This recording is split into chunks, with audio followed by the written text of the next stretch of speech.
enthousiasme wetenschappelijk. We zijn hier te gast bij duikvereniging De Kraaiman. En die mensen laten nu een plastic traptrekker afzinken om een foto te maken voor de cover van de Agrapallen.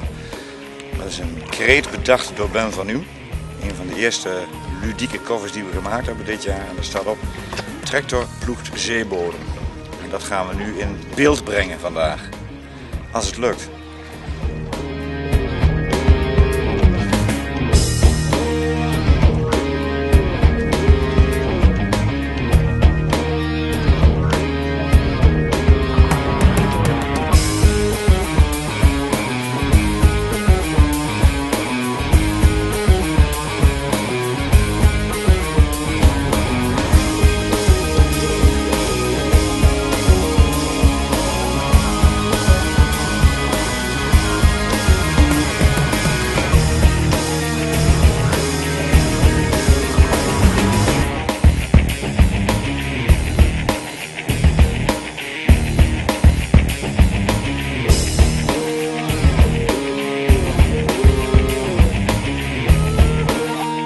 Langzamerhand worden de belletjes steeds minder, dus ik neem aan dat die nu zo zwaar is dat ze straks naar het diepe gedeelte gaan. We zullen 2 cameramensen het overnemen.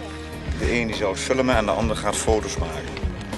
En dan hopen we dat er een prachtige coverfoto bij zit. En dan daarna moeten we eens kijken wat we ermee kunnen doen. We hebben in ieder geval het weer mee.